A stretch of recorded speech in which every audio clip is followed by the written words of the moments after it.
এত বড় কাপুরুষ, এত বড় নেমো খারাপ যে বান্দা বিপদের সময় আমি আল্লাহ আমাকে ডেকেছি।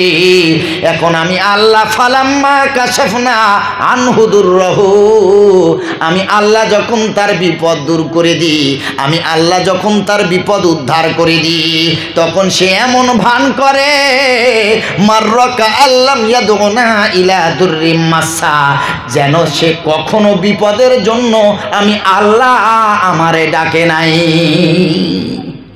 কথাটা সত্য না মিথ্যা?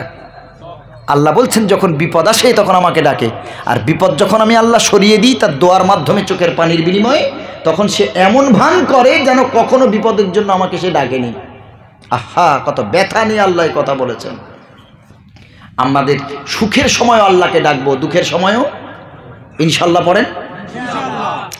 হযরতে হান্নার মানত আল্লাহ কবুল করলেন, মারিয়ামকে আল্লাহ তাআলা দিলেন। মারিয়াম বড় হয় বাইতুল মুকাদ্দাস অথবা মসজিদুল আকসা, দুটোরই একটাই নাম। বাইতুল মুকাদ্দাস বা মসজিদুল আকসার পাশে একটা ঘর করে দেওয়া হলো, কুঠুরি করে দেওয়া হলো। হযরতে মারিয়াম আলাইহিস সালামকে ওই ঘরে রেখে আসা হলো। আর ওই বাইতুল মুকাদ্দাস মসজিদুল আকসার তখন ইমামতি করতেন হযরতে জাকারিয়া আলাইহিস সালাম। কোন নবী? জাকারিয়া আলাইহিস সালাম। হযরতে মারিয়াম আলাইহিস সালামের খালু ছিলেন জাকারিয়া নবী, কারণ জাকারিয়া নবীর স্ত্রী আর হযরতে মারিয়ামের মা হান্না দুইজন নিজের বোন। সুবহানাল্লাহ পড়েন। জাকারিয়া নবী খালু। খালু কি করেন? 3 বেলা ওই হযরতে মারিয়াম আলাইহিস সালামের খাবার ডেলিভারি দেন। সকালে খাবার পৌঁছান, দুপুরে খাবার পৌঁছান, রাতের খাবার পৌঁছান। আর বলা হয়েছে মারিয়াম এই ঘরে তুমি থাকবে, আল্লাহর ইবাদত করবে, এখান থেকে বার হবে না, তুমি শুধু আল্লাহর ইবাদত করবে। হযরতে জাকারিয়া আলাইহিস সালাম একদিন হযরতে মারিয়াম আলাইহিস সালামের রুমে খাবার নিয়ে গেলেন। হযরতে মারিয়াম আলাইহিস সালাম সেজদায় পড়ে আছেন, আর সেজদার চতুর্দিকে নিত্য নতুন খাবারের প্লেট সাজানো আছে। জাকারিয়া নবী মনে করছেন তখন মারিয়াম যুবতী হয়ে গেছেন। মারিয়াম আলাইহিস সালাম 14-15 বছর, মানে যুবতী হয়ে গেছেন। জাকারিয়া নবী ভাবছেন মারিয়ামের ঘরে তো আমি তার খালু ছাড়ার কারো ঢোকার পারমিশন নাই, কে দিয়ে গেল সব খাবার? অথচ এমন খাবার যেটা সেই সিজনের খাবার ছিল না। সুবহানাল্লাহ পড়েন। ওই সিজনের খেজুর নয়, আপেল নয়, বেদানা না, ওই সব সিজনে ওই খাবার পাওয়া যায় না। সেই গায়ের সিজনের খাবার, অফ সিজনের খাবার হযরতে মারিয়াম আলাইহিস সালামের চতুর্দিকে। সুবহানাল্লাহ পড়ে। হযরতে জাকারিয়া নবী প্রশ্ন করছেন, ইয়া মারয়াম আন্না লাকি হাদা, এ মারিয়াম কোথা থেকে এই খাবার তোমার কাছে এসেছে বলো? হযরতে মারিয়াম বলে, আমার খালু গো, ক্বালাত হুয়া মিন ইনদিল্লাহ, এই খাবার দুনিয়ার কোনো খাবার না, আমার আল্লাহ আমার ইবাদতে এত খুশি হয়েছে, আল্লাহ আপনার খাদ্য আসতে দেরি, জান্নাত থেকে আল্লাহ খাবার পাঠিয়েছে। জোরে বলেন না সুবহানাল্লাহ। কি ক্ষমতা আল্লাহ। লো খালু, এটা পৃথিবীর কেউ খাবার দেন নাই, এটা জান্নাতের খাবার। সুবহানাল্লাহ, সুবহান। এই দৃশ্য দেখার পর হযরত জাকারিয়া আলাইহিস সালাম 96 বছর বয়স হয়ে গেছে, তখনও কোনো সন্তান ছিল না, বৃদ্ধ হয়ে গেছে, স্পার্ম কাউন্ট কমে গেছে, স্ত্রী বাঁচা হয়ে গেছে, বন্ধা হয়ে গেছে। হযরত জাকারিয়া নবী যখন দেখলেন যে আল্লাহ অফ সিজনের খাবার খাওয়াতে পারে, আমি জাকারিয়া নবী বুড়ো হয়ে গেছি তো কি হয়েছে, আমারও তো অফ সিজন চলছে। বুড়ো বয়সে বাচ্চার বাপ হতে পারবে? জোরে বলেন না। ওই সময় আর ক্ষমতা থাকে গো? কিন্তু জাকারিয়া নবী দেখলেন যে আল্লাহ তাআলা গায়ের সিজনের খাবার খাওয়াতে পারে, ওই আল্লাহ তাআলা, আমিও তো অফ সিজন চলছে, আমারও তো বয়সটা বৃদ্ধ হয়েছে, আমার আল্লাহ কি শুধু জোয়ান অবস্থায় বাচ্চার বাপ বানাতে পারে, আমার আল্লাহ কি বুড়ো অবস্থায় দিতে পারে না? সুবহানাল্লাহ। দৌড় দিয়ে চলে গেলেন মসজিদের মেহরাবে। হুনালিকা দাআ যাকারিয়া রাব্বা ক্বালা রাব্বি হাবলি মিন লাদুনকা যুররিয়াতান তাইয়্যিবা ইন্নাকা সামিউদ দুআ। মসজিদের মেহরাবে দাঁড়িয়ে হুনালিকা দাআ যাকারিয়া রাব্বা, হযরত যাকারিয়া নবী আল্লাহর কাছে হাত তুলেছেন। কার কাছে? কার কাছে? আল্লাহর কাছে হাত তুলেছেন। ক্বালা, আর বললেন আল্লাহ, রব্বি হাবলি মিন লাদুনকা যুররিয়াতান তাইয়্যিবা, আয় আল্লাহ আমার কাছে আমার বংশে তুমি একটা পবিত্র সন্তান দান করো। জোরে বলেন সুবহানাল্লাহ। এই দোয়া করার পর আল্লাহকে একটা দামি কথা বললেন, আল্লাহ ইন্নাকা সামিউদ দুআ, তুমি তো দোয়া শ্রবণকারী কবুলকারী। জোরে বলেন না সুবহানাল্লাহ। আমি যে পার্টি করি, আমি যদি সেই পার্টির সুনাম গাই, সেই পার্টির নেতার গুণ গাই, তাহলে পার্টির নেতার কাছে আমি ভালো হব না খারাপ হব? পার্টির কাছে ভালো হব না খারাপ হব?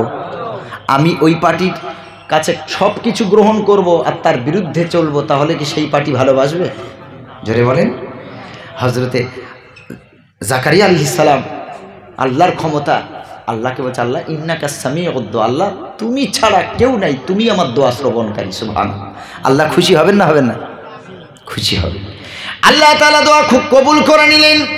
ফানাদাতুহুল মালাইকাতু ওয়া হুয়া কাইমুন ইউসাল্লি ফিল মিহরাবি আন্নাল্লাহা ইউবাশশিরুকা বিয়াহইয়া মুসাদ্দিকাম বিকালিমাতিন মিনাল্লাহি ওয়া সাইয়্যিদান ওয়া হাসূরান ওয়া নাবিয়্যাম মিনাস সালিহিন। নারায়ে তাকবীর।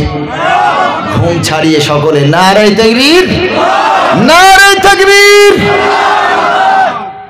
আল্লাহর কাছে তখন হাত নামান নাই হযরত জাকারিয়া নবী, দাঁড়িয়ে দাঁড়িয়ে দোয়া করছেন। আল্লাহর কাছে যখন এই দোয়া করলেন, আল্লাহ আমাকে একটা পবিত্র সন্তান দান করো গো, তুমি তো দোয়া শ্রবণকারী। এই কথা বলার সাথে সাথে জিবরিল আমিন এসে হাজির, এসে বলে ফানাদাতুহুল মালাইকা, ফানাদাতুহুল মালাইকাতু, মালাইকা ফেরেশতা জিবরিল ডাক দিয়ে বলে, ওয়া হুয়া কাইমুন ইউসাল্লি ফিল মিহরাব। এমন সময় হযরতে জিবরিল আমিন ডাক দিয়েছেন যে সময় মেহরাবে দাঁড়িয়ে দাঁড়িয়ে জাকারিয়া আলাইহিস সালাম দোয়া করছে। দোয়া এখনো শেষ হলো না। আল্লাহর কাছে কাঁদে, রোনাজারি করে আর কাঁদে আর দোয়া চায়। এই দোয়া এখনো শেষ হয় নাই, হাত এখনো পর্যন্ত নামায় নাই। জাকারিয়া নবী এখনো বসেন নাই, দোয়া শেষ করেন নাই। পিছন থেকে ফেরেশতা ডেকে বলে, আন্নাল্লাহ ইউবাশশিরুকা বিয়াহইয়া মুসাদ্দিকাম বিকালিমা। ও জাকারিয়া, তাড়াতাড়ি দোয়া শেষ করো গো, তাড়াতাড়ি হাত তুমি নামাও। আল্লাহর তরফ থেকে সুসংবাদ নিয়ে আমি ফেরেশতা তোমার কাছে এসেছি। ও জাকারিয়া, দোয়া কবুল হয়ে গেছে। তুমি এমন একজন রবকে ডেকেছ, এমন একজনের কাছে তোমার দুর্বলতার কথা তুমি বলেছ। আল্লাহ তোমার এই বয়সে বার্ধক্য অবস্থায় আল্লাহ তোমার সন্তান দিতে চায়। সুবহানাল্লাহ। আরো খুশি শুনবেন, হযরতে জিবরিল আমিন সাল্লাম বলছেন, তোমার তো আল্লাহ সন্তান দেবেনই, ওই সন্তানের নাম কি হবে আল্লাহ নিজে সিলেক্ট করে পাঠিয়েছেন। জোরে বলেন সুবহানাল্লাহ। ইউবাশশিরুকা বিয়াহইয়া, ও জাকারিয়া আলাইহিস সালাম, তোমার সন্তানের নাম হবে ইয়াহইয়া। জোরে বলেন না সুবহানাল্লাহ। আর জোরে বলেন না সুবহানাল্লাহ। সন্তান এখনো আসেনি, আল্লাহ নাম দিয়ে পাঠিয়েছেন। খুশি হবে না হবে না? জোরে বলেন। বৃদ্ধ বয়সে সন্তান পেলে, নাতি নাতনি পেলে তার প্রতি মায়া বাড়ে না কমে? বাড়ে। ভাইয়ের আমার, আল্লাহ রাব্বুল আলামিনের ফেরেশতা এবার বলেন, বিয়াহইয়া মুসাদ্দিকাম বিকালিমাতিন মিনাল্লাহ। ও জাকারিয়া নবী, আল্লাহ তোমাকে শুধু ইয়াহইয়া নামের সন্তান দেবে না গো, তোমার সন্তান তো ইয়াহইয়া নাম হবে, তার গুণটা খারাপ হবে না, তার গুণও কেমন হবে আল্লাহ বলেছেন, ও জাকারিয়া মুসাদ্দিকাম বিকালিমাতিন মিনাল্লাহ, আল্লাহর কথাকে তোমার সন্তান সত্য বলে স্বীকার করে নেবে। শুধু তাই নয় জাকারিয়া নবী, তোমার সন্তান ও সাইয়্যিদান, আল্লাহ তাকে কোনো সাধারণ সন্তান করে পাঠাবে না, আল্লাহ তাকে জাতির নেতা করে পাঠাবে। ও হাসুরান, ও জাকারিয়া নবী, তোমার সন্তান ঔদ্ধত্যপূর্ণ আচরণ করবে না, তোমার সন্তান অহংকারী হবে না। ও হাসুরান, তোমার সন্তান হবে বিনয়ী, বিনম্র, ভদ্র। শুধু তাই নয়, একটা করে গুণ বর্ণনা করছেন হযরত জিবরিল আমিন, বলছেন জাকারিয়া তোমার সন্তানের নাম হবে ইয়াহইয়া, সত্যবাদী হবে, নেতা হবে, বিনয়ী হবে। আর তাই নয়, 4 নম্বর আল্লাহ আরো সুন্দর কথা বলেছেন, ওয়া নাবিয়্যাম মিনাস সালিহিন। ও জাকারিয়া, আল্লাহ তোমাকে যেমন নবী করে পাঠিয়েছেন, তোমার সন্তানকেও আল্লাহ নবী করে তোমার কোলে ফিরিয়ে দেবে। জোরে বলেন না সুবহানাল্লাহ। এই কথা শোনার পর জাকারিয়া নবী এতক্ষণ আল্লাহর কাছে দোয়া চাইছেন, যখন আল্লাহ বললেন দেব, এবার জাকারিয়া নবী বলছেন কিভাবে সম্ভব, আমি তো বুড়ো হয়ে গেছি, আমি আবার বাচ্চার বাপ হব কি করে, আর আমার স্ত্রী তো বাঁধা। হযরত জাকারিয়া নবী, ও জিবরিল ভাই, ও জিবরিল ভাই, অকদ বালাগতু মিনাল কিবারি আইতিয়া, আমি তো অতি বুড়ো হয়ে গেছি, বার্ধক্যে উপনীত হয়েছি। ইমরাআতি আকির, আর আমার স্ত্রী তো বাঁঝা হয়ে গেছে, বন্ধা হয়ে গেছে, আমার স্ত্রীর তো আর পিরিয়ড চলবে না, তার তো ঋতু হবে না, তাহলে আমার স্ত্রী কি করে বাচ্চার মা হতে পারে?